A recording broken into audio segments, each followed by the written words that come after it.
Henry Stewart, Duke of Albany, styled Lord Darnley until 1565, was King Consort of Scotland from 1565 until his murder at Kirk in 1567.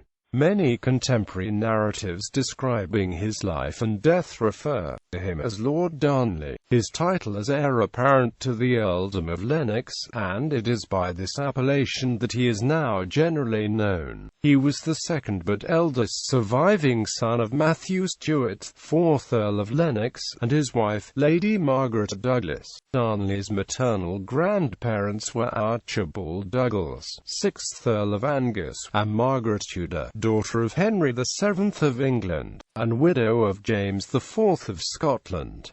It is the common belief that Darnley was born on the 7th of December, but this is disputed. He was a first cousin and the second husband of Mary, Queen of Scots, and was the father of her son James VI of Scotland, who succeeded Elizabeth I of England as James I.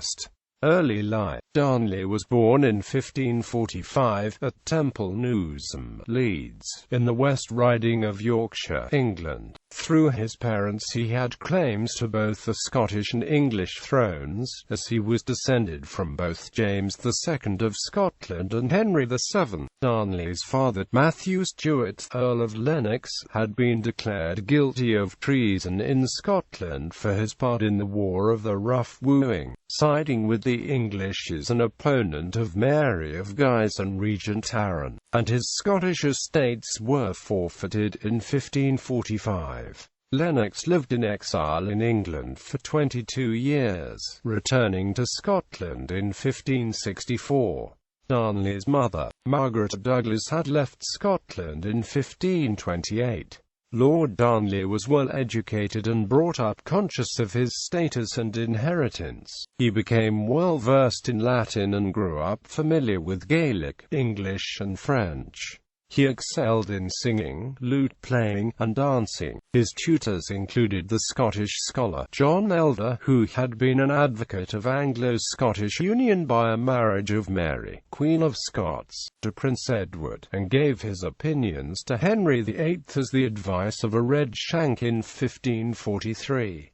Another of his schoolmasters, Arthur Lallet, was interrogated in London after going to Scotland in 1562. Darnley was strong and athletic, a good horseman with knowledge of weapons and a passion for hunting and hawking. Darnley wrote a letter to Mary I of England from Temple Newsham in March 1554 mentioning a drama map he had made, the Utopia Nova. He wished every hair in my head fit to be a worthy soldier.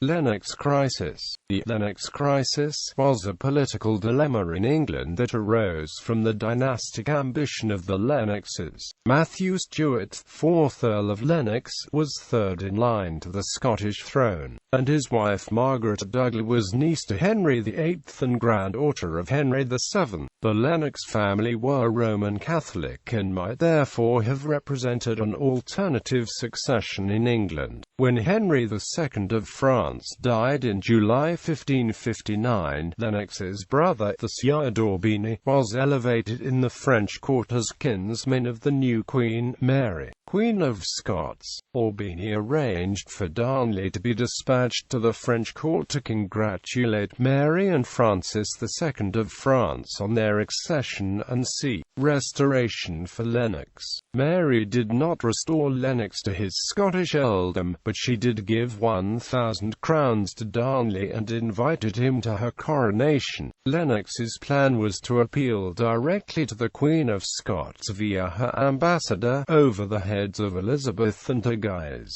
The mission of Lennox's agent, one Nesbit, appears to have been a desperate one. Not only was Lennox willing to hand over Darnley and his brother Charles as hostages for his restoration, but he supplied pedigrees of Darnley, indicating his right to the inheritance of England and Scotland and the houses of Hamilton and Douglas. Albany was also later accused of supporting Mary's title to the throne of England and hinting that even his nephew had a stronger claim than Elizabeth. Lennox set Nesbit to watch Mary, Darnley and Darnley's tutor, John Elder. In 1559 Nicholas Throckmorton, the English ambassador in Paris, warned Elizabeth that Elder was as dangerous for the matters of England as any he knew. The historian Sarah Macaulay notes, after the Queen of Scots, Lord Darnley was the strongest dynastic claimant to Elizabeth's throne. He was also the natural choice for many of Elizabeth's enemies as male, English-born and Catholic. Paget supposed in March 1560 that talk of the Catholics raising Darnley to the throne in the event of the Queen's death was well-founded. By the summer of that year, Elizabeth's position was considerably strengthened.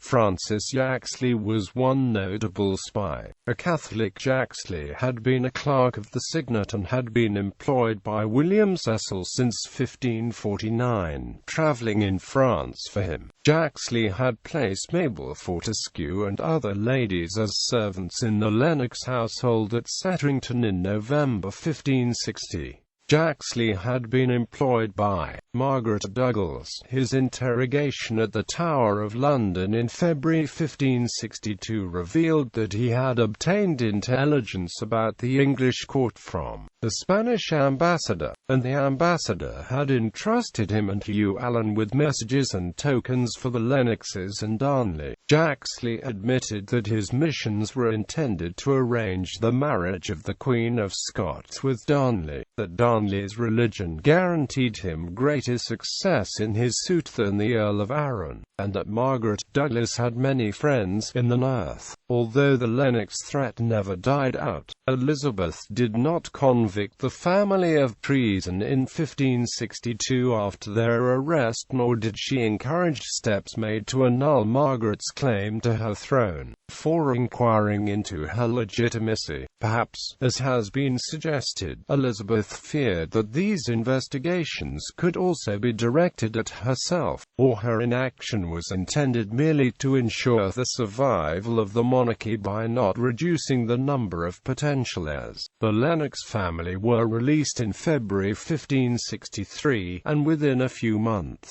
Darnley and his mother were conspicuous by the presence at court and the favour they received there, although Elizabeth would not accommodate the Earl at court. Sarah Macaulay notes three outcomes of the court's final decision of the Lennox trial. Their elevation at court was, as it turned out in 1563, a useful complication in the succession issue. First, it presented a public statement that the preferences of Parliament could not dictate her own policy. Secondly, favouring the Lennoxes could serve as some kind of appeasement of the English Roman Catholics, who, like the Spanish ambassador, might foresee Elizabeth naming Darnley as her successor. Such speculation would also distract them from favouring the more alarming claim of the Queen of Scots. Thirdly, and most significantly, the elevation of the Lennoxes presented an obstacle between the Queen of Scots and the English throne. Thus was Darnley's uniquely British inheritance put to use at last. The subsequent release of Darnley into Scotland and the restoration of his father at the Scottish court were part of this policy. The political disaster of the Darnley marriage is yet unforeseen. In September 1564, the Scottish Parliament restored Matthew Stewart's rights and titles as Earl of Lennox, and listened to a lengthy speech from the Queen's Secretary William Maitland, who offered, it may be affirmed, Scotland in na manus age that presently levis was in greater tranquillity. Marriage to the Queen of Scots. On the 3rd of February 1565 Darnley left London, and by the 12th of February he was in Edinburgh. On the 17th of February he presented himself to Mary at Wemyss Castle in Fife. James Melville of Hal Hill reported that Her Majesty took well with him, and said that he was the lusciest and best proportioned long man that she had seen. After a brief visit to his father at Dunkeld, Darnley returned with Mary and the court to Holyrood on the 24th of February. The next day he heard John Knox preach, and he danced a galliard with Mary at night. For then on, he was constantly in Mary's company. Darnley was his wife's first cousin through Margaret Tudor, putting both Mary and Darnley high in the line of succession for the English throne. Darnley was also a descendant of a daughter of James II of Scotland, and so also in line for the throne of Scotland. As a preliminary to the marriage, Darnley was made Lord of Albany and Earl of Ross at Stirling Castle on the 15th of May 1565. An entourage of 15 men were made knights, including one of Mary's half-brothers, Sir Robert Stuart of Strathdon, Robert Drummond of Carnick, and James Stewart of Doune Castle. In England, a concerned Privy Council debated the perils of the intended marriage on the 4th of June 1565. One of the resolutions was to relax the displeasure shown to Lady Catherine Grey, another rival to Mary Stuart for the English throne. Mary sent known.He, commendator of Balmerino, to speak to Elizabeth. Elizabeth demanded Darnley's return, and gave known.He plainly to understand her small satisfaction. On the 22nd of July, Darnley was made Duke of Albany in Holyrood Abbey, and the banns of marriage were called in the parish of Canongate. A proclamation was made at the Cross of Edinburgh on the 28th of July that government would be in the joint names of the King and Queen of Scots, thus giving Darnley equality with, and precedence over, Mary. This was confirmed in the circulation of a silver ryle in the names of Henry and Mary. On the 29th of July 1565, the marriage took place by Roman Catholic rites in Mary's private chapel at Holyrood, but Darnley refused to accompany Mary to the nuptial mass after the wedding itself. Estrangement. Soon after Mary married Darnley, she became aware of his vain, arrogant and unreliable qualities, which threatened the well-being of the state. Henry was unpopular with the other nobles and had a violent streak, aggravated by his drinking. Mary refused to grant Darnley the crown matrimonial, which would have made him the successor to the throne if she died childless. By August 1565, less than a month after the marriage, William Cecil heard that Darnley's insolence had driven Lennox from the Scottish court. Mary soon became pregnant. Mary's private secretary, David Rizzio, was stabbed 56 times on the 9th of March 1566 by Lord Darnley and his confederates, Protestant Scottish nobles,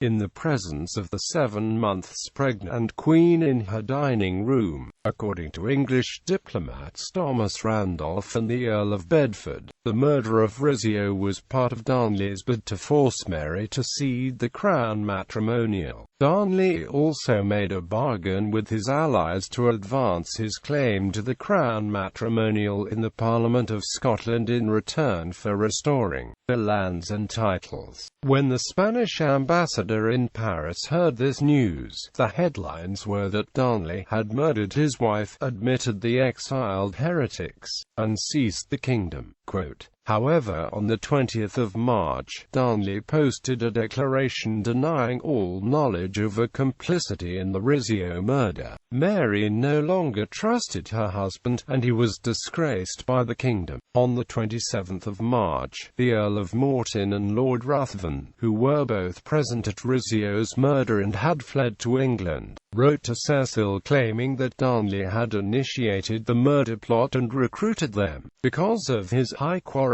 and deadly hatred of Rizzio. Birth of James I of England and Vi of Scotland. Mary and Darnley's son James was born on the 19th of June 1566 at Edinburgh Castle. He was baptized Charles James on the 17th of December 1566 in a Catholic ceremony held at Stirling Castle. His godparents were Charles IX of France, Elizabeth I of England and Emmanuel Philibert, Duke of Savoy. Mary refused to let the Archbishop of St Andrews, whom she referred to as a pocky priest, spit in the child's mouth, as was then the custom. In the entertainment, devised by Frenchman Bastien Pages, men danced dressed as satyrs and sporting tales. The English guests took offence, thinking the satyrs done against them. Following the birth of James, the succession was more secure. In late 1566 and early 1567, Darnley and Mary appeared to be close to reconciliation, as she was often seen visiting his chambers. Darnley, however, alienated many who would otherwise have been his supporters through his erratic behavior. His insistence that he be awarded the crown matrimonial was still a source of marital frustration. Death. Darnley was murdered 8 months after James's birth. On the 9th of February 1567, his body and that of his valet were discovered in the orchard of Kirk in Edinburgh, where they had been staying. During the weeks leading up to his death, Darnley was recovering from a bout of smallpox.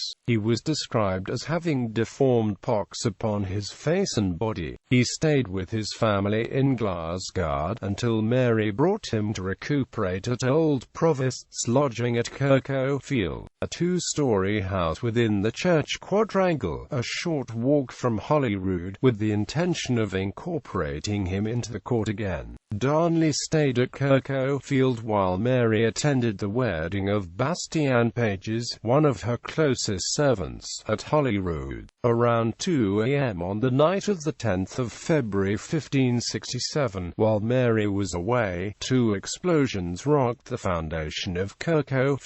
These explosions were later attributed to 2 barrels of gunpowder that had been placed in the small room under Darnley's sleeping quarters. Darnley's body and the body of his valet William Taylor were found outside, surrounded by a cloak, a dagger, a chair and a coat. Darnley was dressed only in his nightshirt, suggesting he had fled in some haste from his bedchamber. Upon further examination, the bodies had no signs of injuries that could be associated with the explosion, so the blast was not considered to have killed Darnley. It was determined that the 2 men were killed by strangulation, believed to have taken place after the explosion. Aftermath. Suspicion quickly fell on the Earl of Bothwell and his supporters, notably Archibald Douglas, parson of Douglas, whose shoes were found at the scene, and on Mary herself. Bothwell had long been suspected of having designs on the throne, and his close relationship with the Queen gave rise to rumours they were sexually intimate. This was viewed as a motive for Bothwell to have Darnley murdered, with help from some of the nobility and seemingly with royal approval. Mary had been looking at options for removing Darnley, though her ideas were for divorce, and none were suitable. Soon after Darnley's death, Bothwell and Mary left Edinburgh together.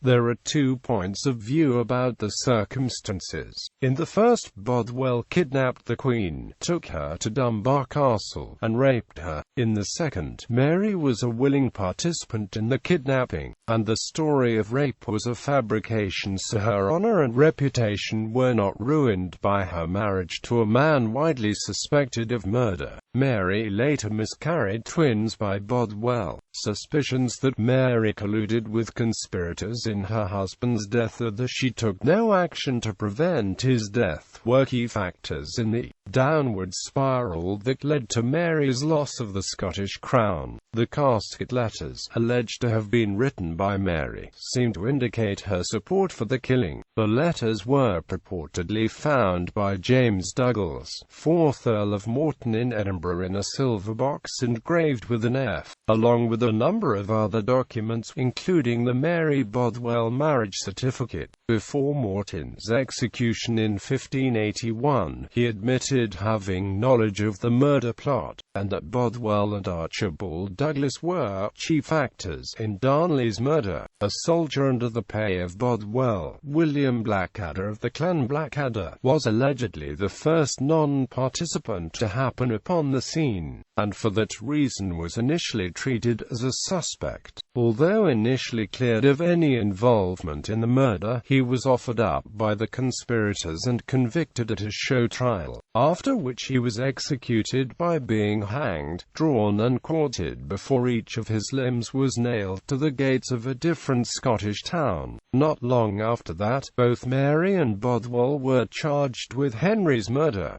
They were given separate trials in England. Bothwell was found not guilty.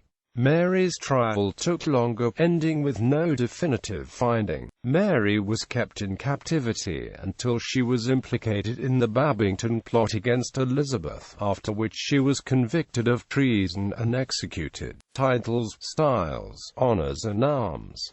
Titles and styles: the 7th of December 1545 to 15 May 1565, Master of Lennox, Lord Darnley. The 15th of May, the 20th of July 1565, the Earl of Ross and Lord of Armagnac. 20 to 28 July 1565, the Duke of Albany. The 28th of July 1565 to 10 February 1567, His Grace the King of Scots. Honours: February 1565, or Order of St. Michael, awarded by King Charles IX of France. In popular culture, Timothy Dalton played the part of Darnley in the film Mary, Queen of Scots, starring Vanessa Redgrave. Darnley is portrayed as a snivelling, pathetic character who marries Mary as part of a plot by Elizabeth I to weaken Mary's claim to the English throne. Dalton portrays Darnley as a pampered, spoiled bisexual who even beds the Queen's advisor, David Rizzio, but later falls out with Rizzio and has him murdered by other plotters.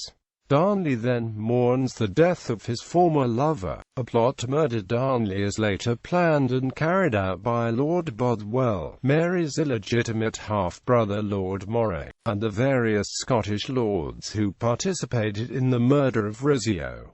The plot is depicted in the film as having Mary's tacit approval. Douglas Walton played the part of Darnley in the 1936 film Mary of Scotland, directed by John Ford and starring Katharine Hepburn and Frederick March. Rizzio's murder at Holyrood House is also a crucial plot point in The Italian Secretary, a Sherlock Holmes pastiche by Caleb Carr. The years of Darnley's marriage to Mary, including the murder of David Rizzio and Darnley's subsequent suspicious death, are covered in Jessie Blackadder's historical novel, The Raven's Heart, HarperCollins Pty. Ancestors. Bibliography. Darnley, A Life of Henry Stewart, Lord Darnley, Consort of Mary, Queen of Scots by Caroline Bingham. Mary, Queen of Scots and the Murder of Lord Darnley by Alison Weir. Macaulay, Sarah. Lennox Crisis, in Northern History Volume 41.2. Subscription or Athens login required.